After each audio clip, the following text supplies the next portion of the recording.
ಮೋದಿ ನಿತೀಶ್ ಜಂಟಿ ನಾಯಕತ್ವ, ಯಾಕಂದರೆ ಇಲ್ಲಿ 3 ಕೋಟಿ ಮಹಿಳೆಯರಿಗೆ 10,000 ರೂಪಾಯಿಯನ್ನು ಹಾಕಿರುವಂಥದ್ದು, RJD ಅಧಿಕಾರಕ್ಕೆ ಬಂದರೆ ಜಂಗಲ್ ರಾಜ್ ಬರುತ್ತೆ ಅನ್ನುವಂಥದ್ದರ ಕ್ಯಾಂಪೇನನ್ನು ನಡೆಸಿರುವಂಥದ್ದು, ಬಿಹಾರದಲ್ಲಿ ಮೋದಿ ಜನಪ್ರಿಯತೆಯನ್ನು ಕೂಡ ಬಳಕೆ ಮಾಡ್ಕೊಂಡಿರುವಂಥದ್ದು, ಇವೆಲ್ಲವೂ ಕೂಡ ಈ ಬಾರಿಯ ಚುನಾವಣೆಯಲ್ಲಿ ಬಹಳ ಪ್ರಮುಖವಾದಂತಹ ಎಲೆಕ್ಷನ್ ಇಶ್ಯೂಗಳಾಗಿದ್ವು. 2 ಕೋಟಿ ಹಿರಿಯ ನಾಗರಿಕರಿಗೂ ಕೂಡ 1,100 ರೂಪಾಯಿಯನ್ನು ಕೊಡುವಂಥದ್ದು, ಆಡಳಿತ ವಿರೋಧಿ ಅಲೆಯನ್ನು ಕಾಣಿಸ್ಕೊಳ್ಳದ ರೀತಿಯಲ್ಲಿ ಆಡಳಿತವನ್ನು ನಡೆಸಿರುವಂಥದ್ದು, ನಿರುದ್ಯೋಗ ಸಮಸ್ಯೆಯನ್ನು ನಗಣ್ಯ ಮಾಡುವಂತಹ ರೀತಿಯಲ್ಲಿ ಎಲೆಕ್ಷನ್ನ ಪ್ರಚಾರವನ್ನು ನಡೆಸಿರುವಂಥದ್ದು, ಕಮಾಲ್ ಮಾಡದ ಪ್ರಶಾಂತ್ ಕಿಶೋರ್, ಇವೆಲ್ಲವೂ ಕೂಡ ಪರಿಣಾಮವನ್ನು ಬೀರಿರುವಂಥದ್ದು ಸ್ಪಷ್ಟ ಇದೆ. RJDಯ ತೇಜಸ್ವಿ ಯಾದವ್ ಮತ್ತೆ ಮುನ್ನಡೆಯನ್ನು ಸಾಧಿಸಿದ್ದಾರೆ. ರಾಘೋಪುರದಲ್ಲಿ ಅವರು ಸದ್ಯಕ್ಕೆ ತೇಜಸ್ವಿ ಯಾದವ್ ಮುನ್ನಡೆಯನ್ನು ಸಾಧಿಸಿದ್ದಾರೆ. ಆರಂಭದಿಂದ ಅವರು ಹಿನ್ನಡೆಯನ್ನು ಅನುಭವಿಸ್ತಾ ಇದ್ರು, ಆದರೆ ಈಗ ಮುನ್ನಡೆಯನ್ನು ಸಾಧಿಸಿದ್ದಾರೆ ಅನ್ನೋದರ ಬಗ್ಗೆಗಿನ ಮಾಹಿತಿ ಲಭ್ಯ ಆಗ್ತಾ ಇದೆ. ಎಸ್, ಈಗ ಮತ್ತೆ ಹಿನ್ನಡೆ ಅನಿಸುತ್ತೆ.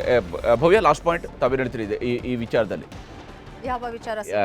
ಈಗ ಇವರು ಮಾಡಿದ್ರಲ್ಲ, ಕೌಂಟರ್ ಮಾಡಿದ್ರಲ್ಲ, ಕಾಂಗ್ರೆಸ್ ಜೊತೆಯಲ್ಲಿ ಸೇರಿದ್ರೆ ಆ ಮಿತ್ರ ಪಕ್ಷಗಳು ಮುಳುಗೋಗ್ತವೆ ಅಂತ ಹೇಳ್ತಿದ್ರು. ತುಂಬಾ ದೊಡ್ಡ ಲಿಸ್ಟ್ ಹೇಳ್ಬಿಟ್ರು ಬಿಹಾರದು.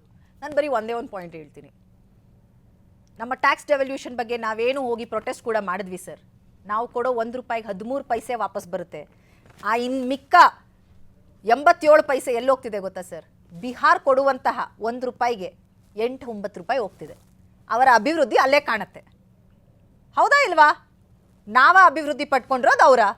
ಅದು ಒಂದು ಸ್ಟೇಟ್ಮೆಂಟ್ ಸಾಕು, ಇಡೀ ಜನತೆ ಹೇಳ್ಬೋದು ಯಾರು ಅಭಿವೃದ್ಧಿ ಬಗ್ಗೆ ಯೋಚನೆ ಮಾಡ್ತಾರೆ, ಯಾವ ಪಾರ್ಟಿಗಳು, ಯಾವ ಲೀಡರ್ಸು ಅಭಿವೃದ್ಧಿ ಮಾಡ್ತಿದ್ದಾರೆ ಅಂತ. ಅಷ್ಟು ಸಾಕು.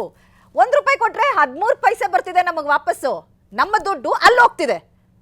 ಅವ್ರು ಆ ದುಡ್ಡು ತಗೊಂಡು 10,000 ರೂಪಾಯಿ ಕೊಡ್ತಾರೆ ಎಲೆಕ್ಷನ್ ಗೆಲ್ಲಕ್ಕೆ, ಎಲ್ಲ ಮಾಡ್ತಾರೆ. ನಮ್ಮ ದುಡ್ಡು ತಗೊಂಡು ಹೋಗಿ ಕೊಡ್ತಾ ಇರೋದಲ್ಲಿ ನಾವು ಕರ್ನಾಟಕದ ಜನತೆ ಬೆವರು ಸುರಿಸಿ ಕಷ್ಟಪಟ್ಟು ಮಕ್ಕಳು ಅವರನ್ನು ಸಾಕೊಂಡು ಏನು ನಮ್ಮ ಮಿಡಲ್ ಕ್ಲಾಸ್ ಅವರೇ ಜಾಸ್ತಿ ಟ್ಯಾಕ್ಸ್ ಪೇ ಮಾಡೋದು, ಅದು ನಿಮಗೆ ಗೊತ್ತು. ಪ್ರಸ್ತಾಪ ಮಾಡಿಲ್ಲ ಕಾಂಗ್ರೆಸ್ನವರು, ಕರ್ನಾಟಕದ ದುಡ್ಡು ಅಷ್ಟೇ ಸಾಕು. ಅಭಿವೃದ್ಧಿ ಬಗ್ಗೆ, ಬಿಹಾರ ಅಭಿವೃದ್ಧಿ ಬಗ್ಗೆ ಇಷ್ಟು ಸಾಕಲ್ಲ. ಏನಕ್ಕೆ ಬೇಕು ನಿಮಗೆ ಕರ್ನಾಟಕದ ದುಡ್ಡು? ಏನಕ್ಕೆ ಬೇಕು ನಮ್ಮಂತ ರಾಜ್ಯಗಳ ದುಡ್ಡು? ಯಾಕೆಂದ್ರೆ ನಿಮ್ಮ ಅಭಿವೃದ್ಧಿ ಇಲ್ಲ, ಯಾಕೆಂದ್ರೆ ನೀವು ವಾಪಸ್ ಕೊಡ್ತಿಲ್ಲ ದುಡ್ಡು ಸರ್ಕಾರಕ್ಕೆ. ನಾವು ಕೊಟ್ಟಿದ್ರೆ ನಮ್ಗೆ 13 ಪೈಸೆ ಬರುತ್ತೆ, ನಿಮ್ಗೆ 8-9 ರೂಪಾಯಿ ಹೋಗ್ತಿದೆ ಅಂದ್ರೆ ಏನಕ್ಕೆ ಬೇಕು ನಮ್ಮ ದುಡ್ಡು? ಮತ್ತೆ ನಿಮಗೆ ಅಭಿವೃದ್ಧಿ ಇಲ್ಲ ಅಂತ ತಾನೆ ಇವ್ರು ಎಷ್ಟೇ ಲಿಸ್ಟ್ ಕೊಡ್ಬೋದು ಅಭಿವೃದ್ಧಿ ಆಗಿದೆ ಅಂತ. 20 ವರ್ಷದಿಂದ Nitish Kumar 0 on development. That's it sir. Still ಅವರು ಗೆದ್ದಿದ್ದಾರೆ. ಎಕ್ಸಾಕ್ಟ್ಲಿ, ನೀವು ಹೇಳಿದ್ರಲ್ಲ, ಅದೇನೆ ನಾನು ಹೇಳಿದ್ದು. ಅದೇನ್ ಬಿಹಾರ ಜನತೆ ಒಂದು ವೋಟ್ ಚೋರಿ, ಮತ್ತೆ ನೀವು ಹೇಳಿದ್ರಲ್ಲ ಸ್ಲೋಗನ್ಗಳು, ಅದು. ಓಕೆ, ಕ್ವಿಕ್ ಕೌಂಟರ್ ಏನಿದೆ ಸಂಕ್ಷಿಪ್ತವಾಗಿ ಹೇಳಿ ಸರ್. ಡೆಫಿನೆಟ್ ಆಗಿ ಭಾರತದಷ್ಟು ಪ್ರಬುದ್ಧ ಮತದಾರರು ಬೇರೆ ಎಲ್ಲೂ ಇಲ್ಲ. ಯಾಕೆ ಇವತ್ತು BJP 23 ರಾಜ್ಯದಲ್ಲಿ ರಾಜ್ಯ ಆಳ್ತಾ ಇದೆ, 18 ರಾಜ್ಯಗಳಲ್ಲಿ ನಮ್ಮದೇ ಚೀಫ್ ಮಿನಿಸ್ಟರ್ ಇದ್ದಾರೆ. ಕಾಂಗ್ರೆಸ್ಸು ಅಲ್ಲಿ ಇಲ್ಲಿ 100 ಸಂಖ್ಯೆನೂ ದಾಟಕ್ಕಾಗ್ತಿಲ್ಲ. 3 ಚುನಾವಣೆ, ಲೋಕಸಭಾ ಚುನಾವಣೆಯಲ್ಲಿ ಕೇವಲ 3 ರಾಜ್ಯಗಳು ಉಳ್ಕೊಂಡಿದೆ, ಅದನ್ನು ಕೂಡ ಉಳ್ಕೊಳ್ಳಲ್ಲ. ಯಾಕೆ ಕಾರಣಕ್ಕೆ ಅಂತ ಹೇಳಿದ್ರೆ ಈಗ ಈ ಮನಸ್ಥಿತಿಗೋಸ್ಕರನೇ ಈ ಕಡೆ ಜನರನ್ನ ಬ್ಲೇಮ್ ಮಾಡೋದು, ಕಾರ್ಯಕರ್ತನ ಬ್ಲೇಮ್ ಮಾಡೋದು. ನಮಗೇನಕ್ಕೆ ಸೋಲಾಗಿದೆ, ನಾವೇನಾದ್ರೂ ಪಾಠ ಕಲ್ತ್ಕೋಬೇಕು, ನೆಕ್ಸ್ಟ್ ನಾವು ಯಾವ ರೀತಿ ಹೋಗಬೇಕು ಅಂತಕ್ಕಂಥ ಚಿಂತನೆಗಳಿದ್ರೆ ಡೆಫಿನೆಟ್ ಆಗಿ ನಾವು ಸೋತಿದ್ದೀವಿ ಸರ್. ಹಲವಾರು ಚುನಾವಣೆಗಳು ಸೋತಿದ್ದೀವಿ. ಆ ಚುನಾವಣೆ ಸೋಲ್ ಅಕ್ಸೆಪ್ಟ್ ಮಾಡ್ಕೊಂತೀವಿ, ಇನ್ನೊಬ್ಬರು ತಲೆ ಮೇಲೆ ಹಾಕೋದಲ್ಲ. ನೋಡಿ, ಗುಜರಾತ್ ಚುನಾವಣೆ ಸೋತ ಮೇಲೆ ಏನಂತಾರೆ ರಾಹುಲ್ ಗಾಂಧಿ ಅವರು, ನಮ್ಮ ಕಾರ್ಯಕರ್ತರಿಗೆ BJP ಅವ್ರ ಜೊತೆ ಸೇರ್ಕೊಂಡ್ಬಿಟ್ಟಿದ್ರು ಅಂತೇಳಿ. ಇವಾಗ ಏನ್ ಹೇಳ್ತಿದ್ದಾರೆ, ವೋಟ್ ಚೋರಿ ಒಳಗಡೆ ನಮ್ಮ ಕಾರ್ಯಕರ್ತರು ಕೆಲಸ ಮಾಡಿಲ್ಲ ಅಂತ ತಾನೇ, ಅದು ನಮ್ಮ ಬೂತ್ ಅವ್ರು ಕೆಲಸ ಮಾಡಿಲ್ಲ, ನಮ್ಮ ಕ್ಯಾಂಡಿಡೇಟ್ ಕೆಲಸ ಮಾಡಿಲ್ಲ ಅಂತ ತಾನೇ ಅರ್ಥ.